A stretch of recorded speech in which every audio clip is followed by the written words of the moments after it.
Maraming mga kaibigan, ang singer, actress at host na si Jolina Magdangal ang nagulat sa post nito sa social media na kung saan ay kinuwento ni Jolina na ang supposedly sasamahan lang niya ang asawang si Mark para magpapiti ay napasama na rin siya na magpa-check up.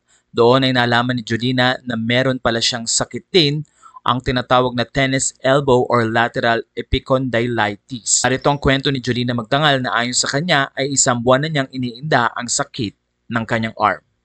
Akala ko sasamahan ko lang si Mark pag nag-umpisa na siyang magpapiti ng tuhod niya, pero sasabay pala ako magpapiti. Nung isang araw nagpa-check up ako ng left arm ko kasi ilang buwan na ding masakit at nag-start sa buto sa elbow. Akala ko rayuma pero nung nagpa-check up na, meron daw akong tennis elbow. Hindi naman ako nagte-tennis pero marami akong gawain sa bahay kaya siguro ganito. Thank you sa mga mababait na therapists namin sa Co-Expert PT Center. Gusto ko lang ding sabihin na proud ako sa asawa ko kasi kitang-kita ko sa kanya na masakit yung ginagawa pero talagang kinakaya niya. Mahal, masakit pero masaya din ako sa bago nating bonding date.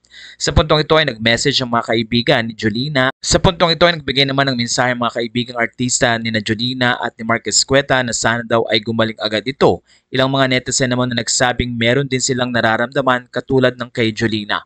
Ayon sa mga netizen, I had tennis elbow too. Nagpa-surgery ako kasi di gumaling sa steroid shots and weekly PT. Feel better. I had that too. Nakuha naman ng madaming therapy. Ngayon lagi na ako ng arm splint pag mag-work sa bahay. Di na ulit ako nagpa-therapy matagal na. Try mo din.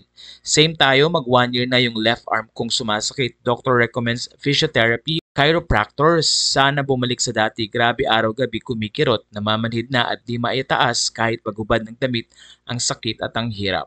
Sabi pa ng isa, I have the same tennis elbow tapos di naman ako nagte-tennis. Sobrang sakit, Momshi. Sa puntong ito ay marami naman na nagpasalamat kay Jolina na tila panibagong information ito sa mga tao na mag-ingat-ingat din sa mga gawaing bahay at sa mga gawaing mabibigat para sa katawan.